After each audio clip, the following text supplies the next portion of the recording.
This episode is part one out of two of the Market Talks episode with Lorraine Gazzingan on e-commerce in the Philippines.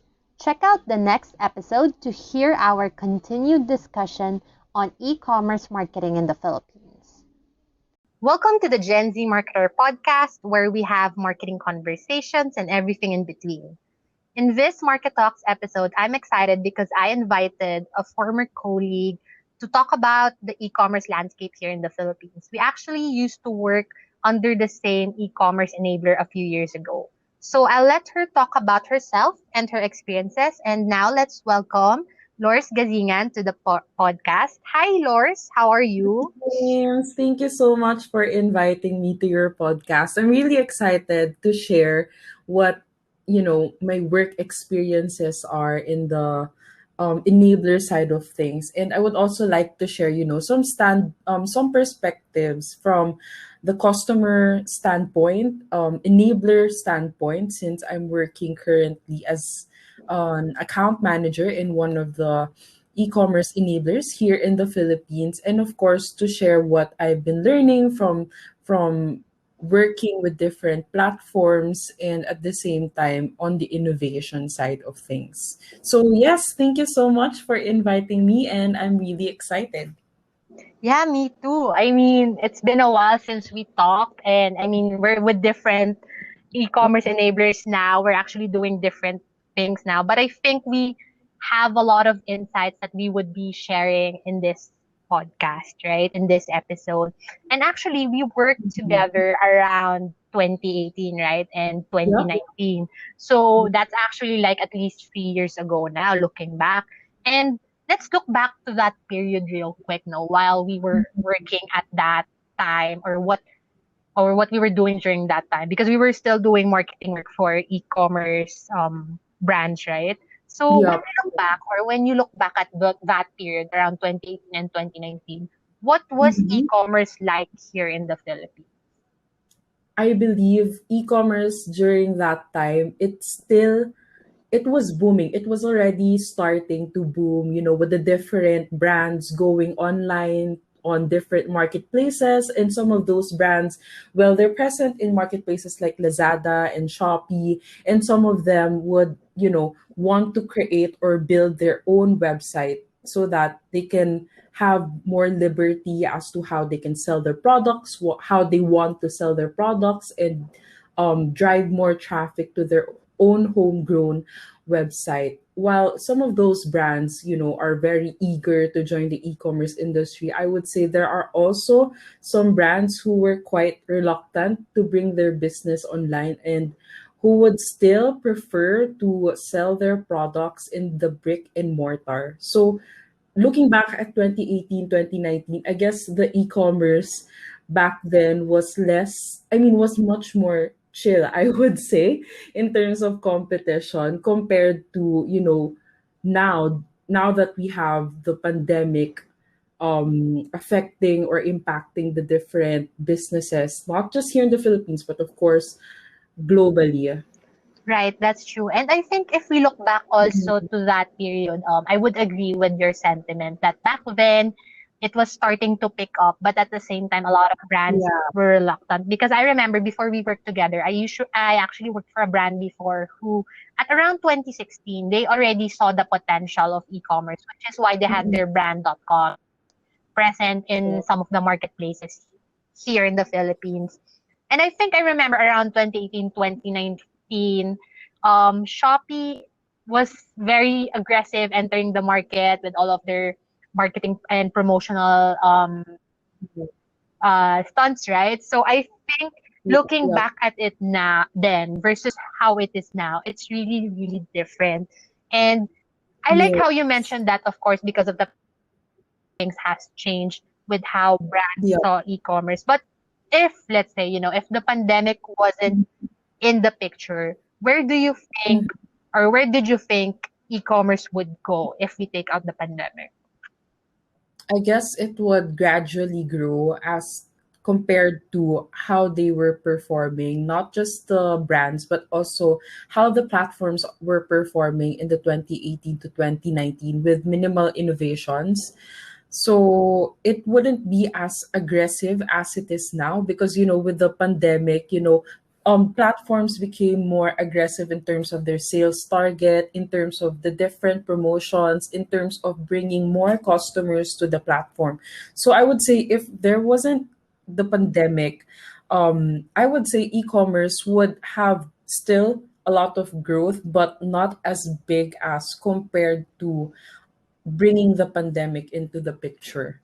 So, yeah, just a bit slow in terms of innovation because there's nothing pressuring or pushing them to become more innovative aside from having competitions like different platforms like Lazada, Shopee, Zalora, Zilingo, Beauty MNL. Of course, these are different e-commerce marketplaces that are already present back then. But if you would observe, they weren't as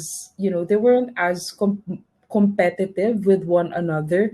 But now that there's a pandemic, they're gonna be super aggressive. They're gonna be onboarding more brands. They're gonna be onboarding more customers and making sure that they're gonna acquire new customers and retain the customer loyalty, not just for the sake of the brands that they're catering to, but also for the sake of their own platform, making sure that those customers will stay within their platform and will not shift to another platform.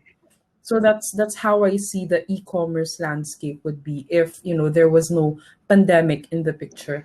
Right. Yeah, I actually like how you said that the pandemic pretty much catapulted brands or forced them to all of a sudden rethink their selling strategies and suddenly enter the e-commerce space. So I think we would touch on that later on. But I think, Yep. of course, before the pandemic, before of that, before all of a sudden these brands suddenly decided to enter e-commerce, what do you think were the misconceptions or common misconceptions that some brands had before they decided to enter e-commerce? Wow. Okay. I guess some of the misconceptions that the brand would have would be quite similar to the misconceptions that the customers also have. One of those things is, of course, the financial support or the financial support, which is also anchored in the trust. Like, for example, brands would tend to, not be sure in terms of the financial side of things. Like, what if there wouldn't be any ease of payment? Because when they sell their products online, like, how sure are they that customers would buy their products knowing that there's a huge barrier in terms of the payment gateways? Like, for example, customers wouldn't really buy because they're not sure if the delivery would come to their doorstep, or they're not sure if the payment would go through. There's still that kind of barrier. Or if not trust, not a lot of Filipinos have that capacity, or not capacity, but they're not as educated enough to buy products online. Because, for example, for those that are not millennials or the older generation, they have this tendency to not buy online because they're not that tech savvy, as someone would say it. So there's that barrier of having that kind of convenience to purchasing products online. But, on the other side of things, for us millennials, we're tech savvy. We are eager to learn different digital platforms, digital products. That's why we always tend to try those things out. But of course, if you're a brand and you're selling high valued products, and your market is the are those people or those professionals who are like 35 years old and above, you would think, okay, do my are my customers present online, and how often would they purchase products online? So basically, they're like quite reluctant because they know that their target customers, won't be purchasing online and would still prefer to go to the brick and mortar. Right. Actually, I agree with you on that sentiment because I also feel like with some of the brands I worked with, basically their Mm-hmm. hesitation when it comes to, let's say, going big on e-commerce or investing more in e-commerce is that they feel or they see that basically e-commerce is just like a supporting source of income, Yeah. and they still get most of their income from their brick and mortar stores, right? Exactly. And of course, they have invested more on their brick and mortar because we're talking about physical products here, physical goods that, it would entail cost in manufacturing, in delivering them to these different brick and mortar stores that are present nationwide. Of course, their products, some of the brands, their products are not just present in, let's say, SM Marikina or SM Makati. We're not only talking about those two branches, we're talking about the whole SM, like all of the branches of SM, if not all, maybe most of the SM branches. That's why I understand that they're also quite hesitant in investing in e-commerce because they're already investing vast amounts of money in their brick and mortar store, and that has been proven to become their huge driver of profit. And they're quite reluctant also because there's that learning curve that you have to go through when they sell their products online. Sometimes it's not as easy as 1 2 3, like, okay, I decide to sell my products online. It's a whole other universe that sometimes would um entail the need to have the presence of another third party to help them bring their business online. And that's where e-commerce enablers come in, because these brands don't have the in-house capacity to sell their products online. As I mentioned earlier, it's a whole different universe. That's why e-commerce enablers come into the picture to help them manage their inventory, talk to the customers, and basically sell their products to the right market or acquire new customers, because presumably that's the expertise already of e-commerce enablers. That's why we have the likes of Intrepid, Synergy, Great Deals, A-commerce, and all of them are servicing different brands from various categories such as FMCG, premium beauty, digital goods, or technology, right? So I guess that's also something that brands would consider before entering the e-commerce world. Right. Actually, I agree with you on that. And I think another huge contributor as to why before the pandemic, e-commerce is growing, but not as growing as fast as it does now, is because Yeah. culturally, here in the Philippines, we're a quote unquote mall culture. Meaning, I mean, Yeah, right, we have all of these malls, exactly. like you mentioned SM. SM has at least 75 malls here in the Philippines. And it's like Yeah. no matter where you go, there's an SM, right? So I think culturally, we're also used to basically going to the mall to buy anything we want, or even just hanging out in the mall. So I think Yeah. that is also, Yeah. right, a huge contributor. The consumer behavior then in the Philippines was really more into brick and mortar. It's really more into the traditional way of shopping for things. It's not like in the Yeah. US, basically, where everyone is now used to e-commerce like Amazon, having a Prime That's membership, diba? Oo. yeah. So I Yeah. think now that we also talked about, like, that consumer behavior and how it was back Yeah. then, and we also mentioned how the pandemic has changed things.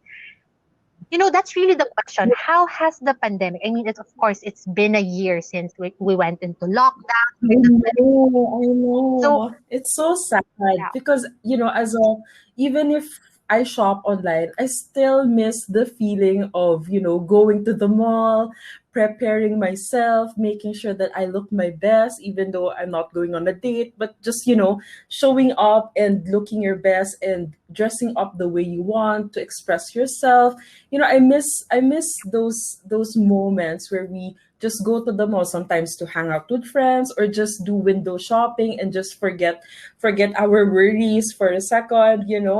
And because when you enter the mall, it's different there. Like when you enter a shop, the music is there. It's a fusion of everything, how they place their products on the shelves, and how you feel like you want to buy this product just because you feel good. And that's why the boutique is playing some nice music to make you feel good, to make you purchase their product. And of course, like when you buy clothes, right, in the mall. You get to try them on instantly. And that's something that, you cannot really do online unless there's like a virtual try on feature. But yeah, just going back to my point, it's really different. The way we buy our products at the mall or using the traditional manner, it's really different from, buying products online. So both have its pros and cons, I would say. I actually like that you mentioned that behavior because I think that's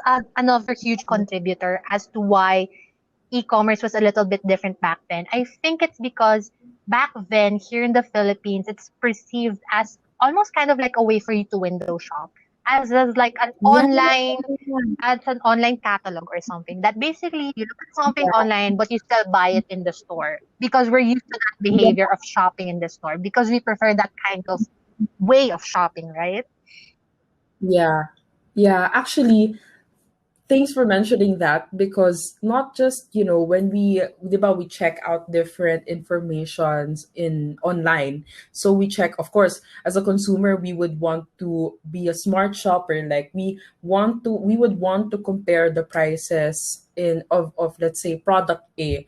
So is the price of product A cheaper in, let's say, SM, or is it cheaper when I go to um Trinoma, something like that. Trinoma is an Ayala mall, right? So apart from the prices, of course, going online, the consumer is, I would say they became smarter nowadays, because online you have vast information about the product, not just about the ingredients of the product, but also, more importantly, what are the different reviews that this product gets. Like, does it get more positive reviews? Does it get more negative reviews? And speaking of reviews, online selling, it's a bit challenging, I would say, because sometimes in Lazada, as a seller, you really cannot delete the negative reviews of customers. So I guess marketplaces have paved the way for customers to be more informed, right? So, not just when we talk about the reviews, sometimes people would not just talk about the product, but how the packaging of the product was. Was it damaged? Was it not, presentable enough for them? Or sometimes people would also talk about the different promotions that motivated them to buy this product from this seller, or sometimes how the product delivery took so long, or how the product delivery took really quick. So I would say, there's consumers nowadays, since because of the pandemic, they became more informed because they rely more on the information that's present online. And not just that, but consumers would also post different information. So I guess there's really a huge shift in behavior, because not only in e-commerce but also in the information sharing, like how we would share information with one another. Like, the information that we can get about a product is present in a lot of avenues, like TikTok, like YouTube, like Instagram. Because before a customer would purchase something, they would most certainly go to these websites for them to help decide whether this product is really good, or if this product has achieved or has some negative feedback. So there are a lot of changes in the behavior of the consumer, I would say. Right. Yeah, I actually agree with you on those sentiments. And of course, now we've been really discussing how the pandemic really changed the e-commerce game or industry here in the Philippines, right? Like, I think all of a Yeah, sudden yeah, we had to shut down those malls, stop selling. All of a sudden, all the brands had to really scramble their e-commerce yeah. strategies, right? All of a sudden, they saw the value of being in these marketplaces. So I would like to know from your perspective, because of course you're working in a local e-commerce enabler company. For me, I'm no longer working in the local e-commerce enabler space, right? So what Yeah. insights on maybe how that, because of that pandemic, because of the lockdowns, how all of a Mhm. sudden, like the jump, like maybe if you could share insights on that. Okay. So actually, I look at it from different perspective. Like what I mentioned, I'm gonna be sharing my insights based from the perspective of the platform, how I see it, because I usually engage with the platform in terms of in terms of executing the different promos of the brands that I'm handling. So that's one. So the platform's point of view. I'm also going to be sharing it from the brand's point of view because I always communicate with them on a daily basis. I'm also going to be sharing it from the enabler's point of view, and of course, most importantly from a customer's point of view. So first, for the platform's point of okay, let's start with the brand's point of view, since the brand is really, the key player in this whole e-commerce industry. So for the brand, their targets became more aggressive. I would say they're more innovative in terms of their promotions because they really want to be more competitive compared to the way they were before. Like, for example, they know that all of their competitors or most of their competitors would be joining the marketplaces in Lazada, such as Lazada and Shopee. So they want to create different, more attractive promotions so that their online customers would still go to them, and with the objective of also bringing their offline customers to their shop in Lazada or to their shop in Shopee and other marketplaces, right? So I would say they would have more aggressive targets, more competitive promotions, and because of those main objectives, of course, that would drive the different or other key players like the platform, like the enabler, to catch up with these objectives. So for the platform, they are more aggressive in terms of their marketing. Like, let's say now Lazada brought in an international celebrity. They brought Katy Perry to endorse them for their Lazada birthday sale, right? Before it was more of the Asian, it was more focused on Asian influencers like this Korean celebrity, and of course some of our beloved local celebrities, Yeah. right? So they became more aggressive, and not just with the marketing side of it, but also on their campaigns. Like last year, I remember we didn't have a birthday sale because of the regulatory to just sell those essentials to help stop or slow down the spread of COVID. But right now, as in Lazada is really aggressive. So they have double digit campaigns, they have mega campaigns, they have Black Friday campaigns. So they really have different campaigns on a monthly basis for different categories. So just to help the brands achieve their sales target, and of course to service their different customers that are present on the platform. So aside from the marketing side of it, aside from the commercial side of it, they're also banking on the shoppertainment, sorry, Yeah. where they put different live streams to educate the customers, to have exclusive promotions when the customers would view their live stream. Some of them would give vouchers, some of them would give freebies. I for one was unfortunate because I haven't experienced winning in these engagements. Sometimes they would also play different games to engage the customers to buy to engage their customers to buy their products, right? Or sometimes they would ask the customer, hey, what do you guys think? Like, what's the different shades? So it's really, I would say it has been revamped significantly because they're asking different influencers, or even if you're not a major celebrity, you can also join, or you can also do your own live stream. So it gives more power, or it empowers actually their different customers, not just to be their customers, but also to become one of their micro influencers, I would say. So that's for the platform side. And as for the enabler side, I would say it has also driven more pressure for us to deliver the different to deliver to meet or even exceed the expectations of our brands. So as an enabler, we enable them to sell their products online and to rise above their competitors, right? So as an enabler, we help them manage their inventory. We help them strategize, okay, which products do we sell in Lazada or in Shopee, or which marketplaces should we be present? What prices would drive our customers? What products would our customers would want to buy? Or if we have new product launches, we will help them to advertise those new product launches and sell them to the different customers.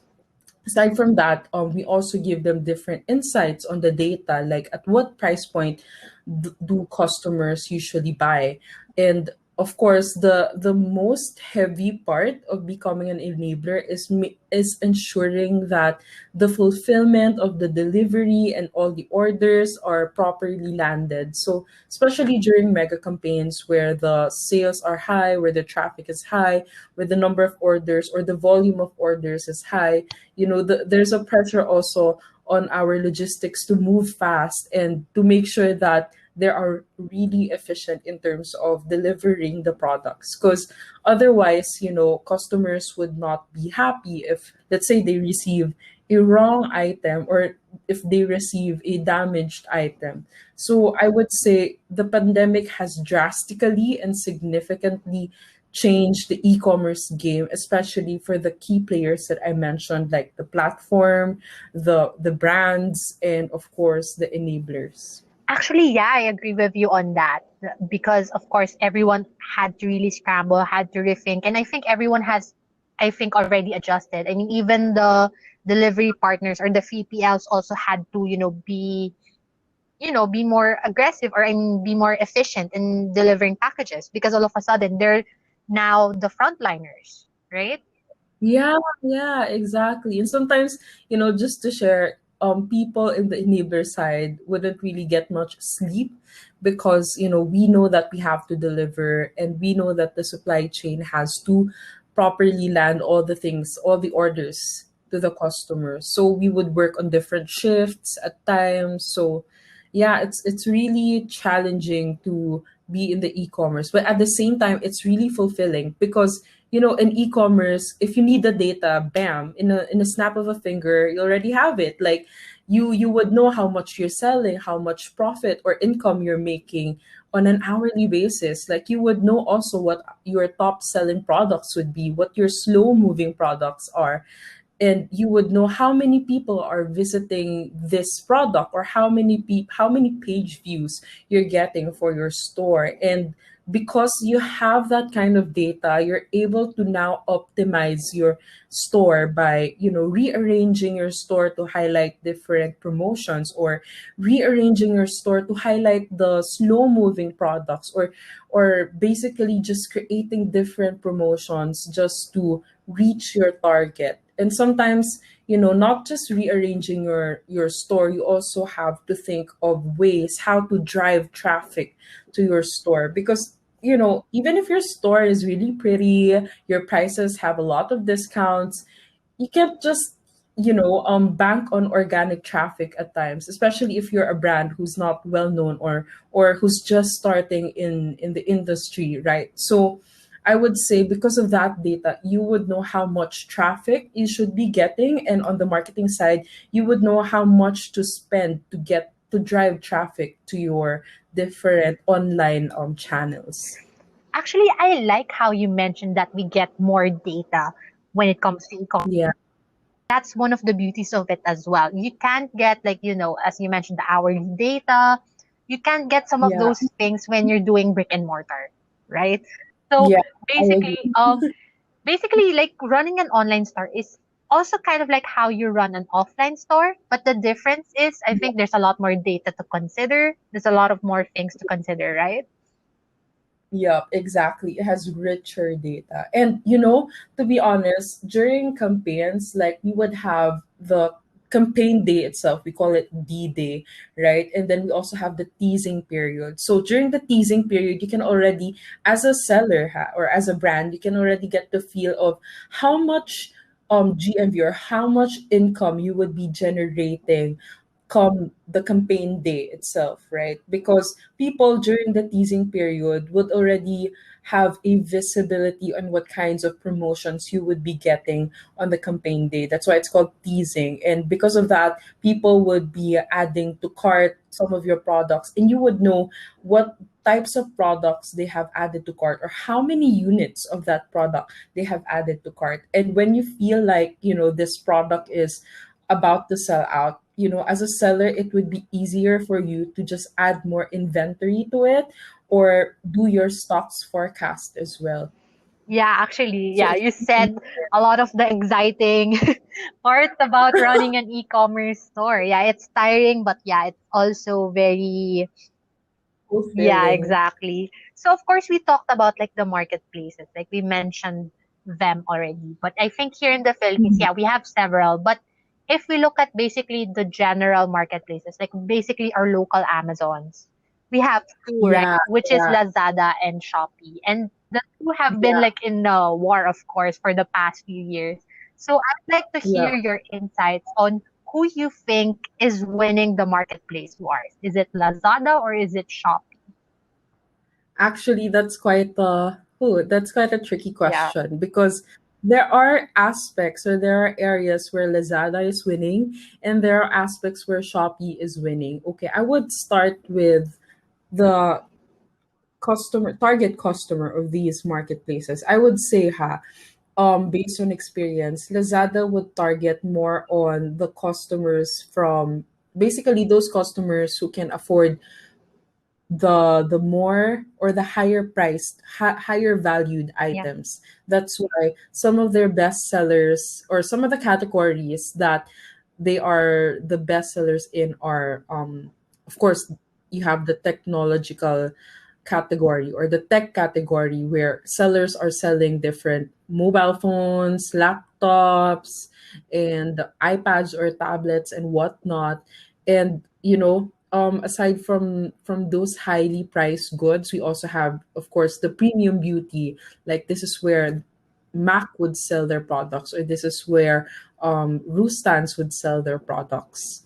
And in terms of, so that's the target market, I would say, of Lazada. In terms of Shopee, for Shopee, it's more of the mother and baby category, and other FMCG categories, like Abbott, like um, the diapers, and anything that's related to the mother and baby. And I would say Shopee is, for me, the impression that I'm getting with Shopee is they're more Filipinized, or like they're more um hyper local in terms of their key messaging, in terms of how they are able to deliver different marketing promotions to the different customers. So that's for the target customers. In terms of, from the seller standpoint, I would say that um, Lazada and Shopee are bringing a lot of traffic, but Lazada is bringing more traffic compared to Shopee, I would say, for the past few years. But there's a recent study where Shopee beat Lazada in terms of bringing traffic to their platform, because Shopee, I would say, is getting more aggressive, and it has mirrored the different efforts that Lazada is doing. Like, for example, before, they didn't have the Shopee Live, and because Lazada has its Laz Live, or live streaming shows, Shopee was able to mirror that as well. And for Shopee, the prices are getting more competitive. Like, the lower the price the sellers have, of course, customers would be flocking there, because who doesn't want a lower price, or who doesn't want discounts or different sales, right?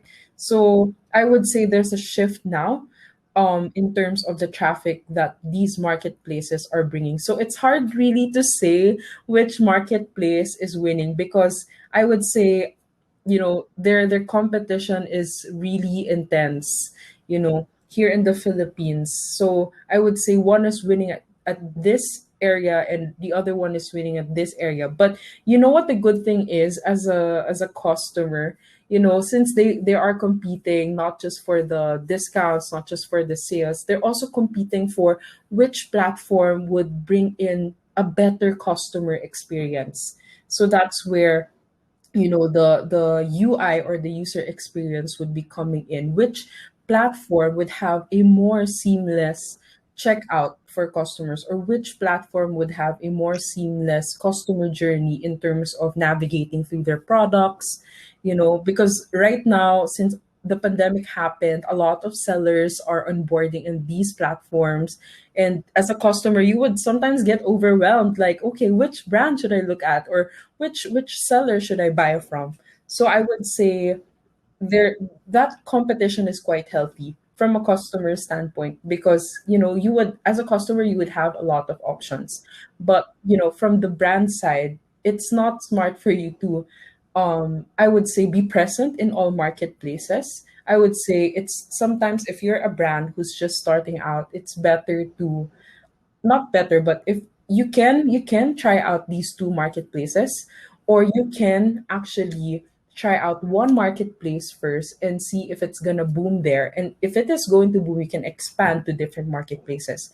But if you're the type of brand who wants to try out different things, you can try out Lazada and Shopee, depending on what kinds of products you're selling, right? Because if you're a premium brand, you can try out Shopee, but you know that it has been proven that more of your products are being sold in Lazada. So you can try out Shopee just to, acquire new customers, but majority of your investment as a brand would still go to Lazada. So it really depends on the kinds of sellers, the kinds of products that they're bringing in, and the price points that they're competing at. I like how you mentioned that the target audience is different for these platforms, and I would agree with you on that. Because actually, yeah, I'd Yeah. also like to share some insights when with regards to the war that these two platforms are having. So I'll just share first my personal experience, of course, as a customer. Yeah. Actually, Lors, I haven't bought anything from Mhm. Lazada for the longest time. Oh my Honestly, gosh, I really? do, yeah. And you know why? This is because Why?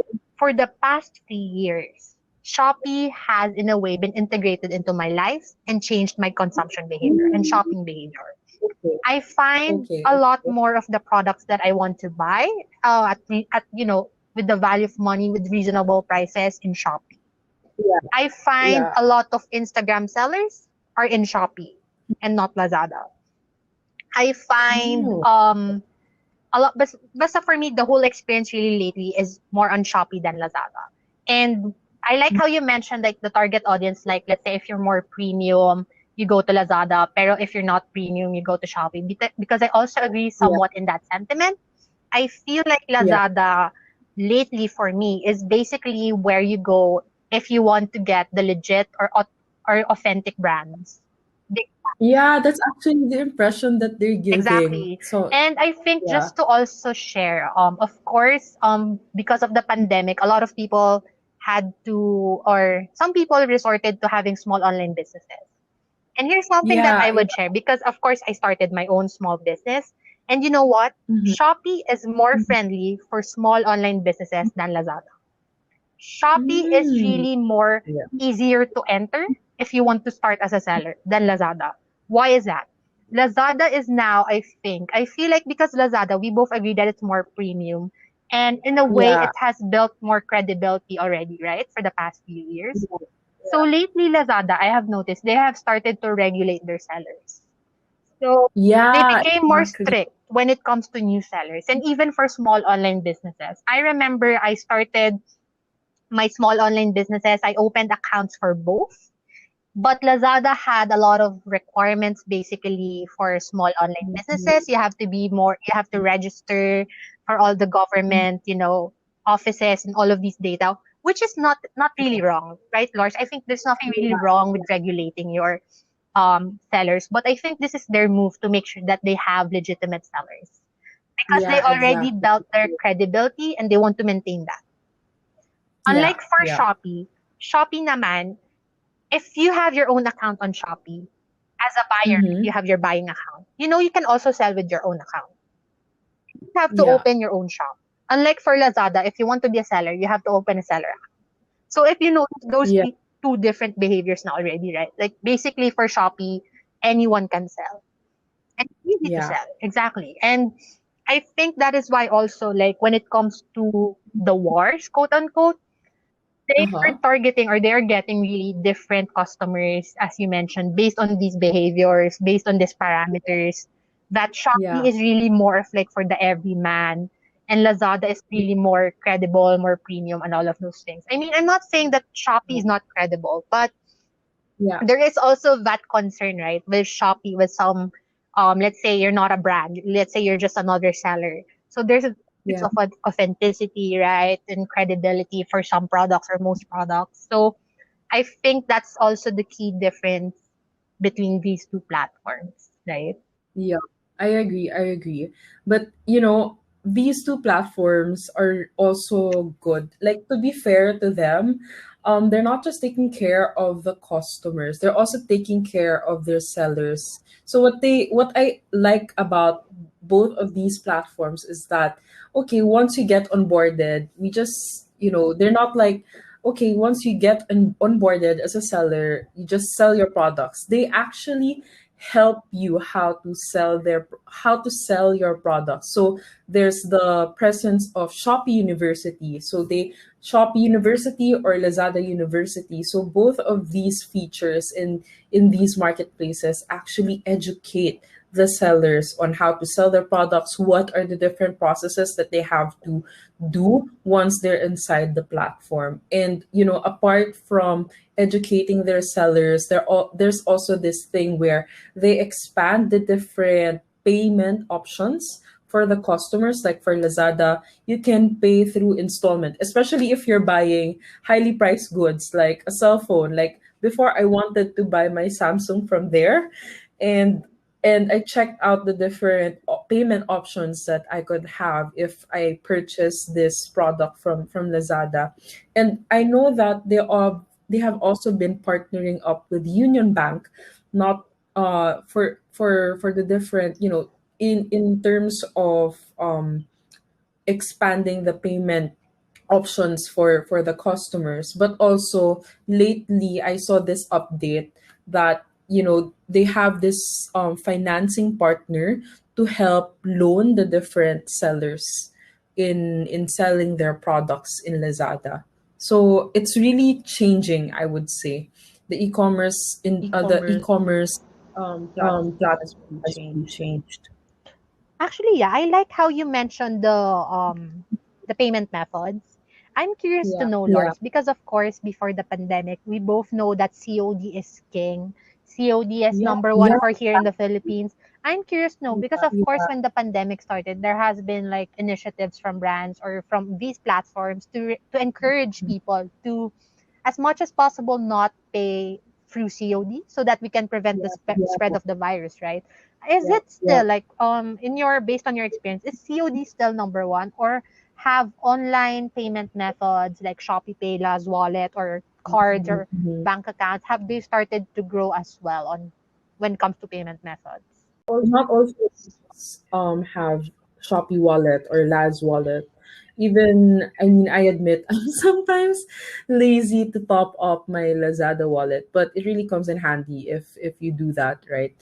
I would say cash is still king. And for the other payment options, I would say there's growth in terms of the customer usage on these non-cash payments.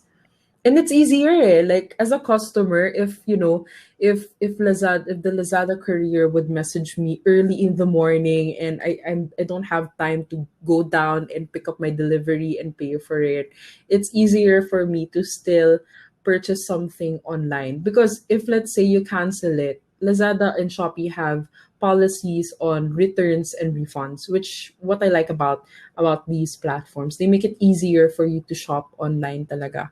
So I would say, yeah, cash is still king, but there's really growth in terms of using the other cashless modes of payment. Right. Um, of course, I think it's also the factor is also because e-wallets are also starting to pick up in the Philippines, and cashing in Yeah, through places like 7-Eleven or even the groceries. I think that's also starting to pick up, which is why I think we can see a growth in online payment methods, right? yeah, yeah. Actually, since we're in the topic of payment methods, I would say sometimes Lazada would give incentives, more incentives when a consumer pays using Laz wallet or let's say Shopee wallet. And I would also observe that in other platforms like Grab, if you use Grab wallet, you are entitled to different rewards like free shipping or a discount on every time you check out in Grab. Actually, yeah, I agree with you on that sentiment because I also feel like these platforms, Lazada, Shopee, and you even mentioned Grab, I feel like they're also Yeah, making efforts to encourage people to use online wallets because, like, the free shipping vouchers, you can only use yeah, them if you're using the like Grab Pay, Shopee Pay. Diba? yeah, I think yeah. that's also another huge factor that contributes to that sudden shift. Like, you can't get free shipping for COD payments anymore. It's very, very limited now. Yeah, and because of this change in behavior, it has also paved a way for investors to invest more on on fintech, right? So I would say e-commerce is not the only industry that's booming in this pandemic, but also fintech industry, like in the likes of Gcash, let's say, or PayPal, you know. Right, right. So of course we talked about marketplaces. Now, I actually have a question because for some brands, we actually have a brand.com, basically a website. Do you Yeah. think that all brands should have both a website and marketplaces, or should they just be present in marketplaces?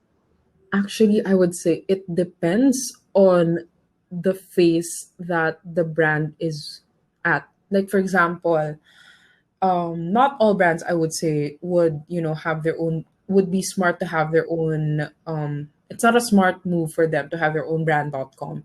Some of the brands would, start first in the marketplaces, and once they have gained enough traction, that's where they can build their own brand.com. And also because, the brand is just at the stage where they're learning about e-commerce industry, they really don't have the capacity to gain traction or drive more traffic to their stores. That's why it's not at that stage, it's not going to be smart for them to build their own brand.com. And of course, when you are a seller in different marketplaces, you're subject to different rules and regulations. Like for example, you cannot deliver 3 days after the order has been placed in your store. You have to deliver within a certain period of time, because if you breach that SLA, or if you continuously or regularly do that bad practice, it would entail some penalty points on your store. There would be times where we term it as order volume limit or pending order limit. And so basically the reasons behind those is when, customers tend to cancel, maybe because delivery time is taking too long, and they would just tend to cancel. So if you have like a high cancellation rate, there would be a tendency for your store or the products in your store not to be sold. So like people can just add to their wish lists, but they basically cannot check out until you have, fulfilled enough orders.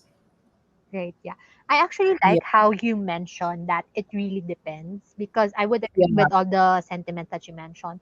I feel like a brand.com, first of all, let's look at this at a branding perspective.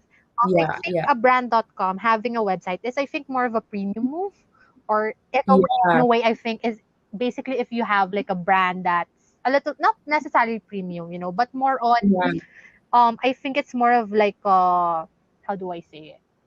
Like basically the consumer behavior, not everyone would gravitate to a brand.com. It's really more of a yeah. place.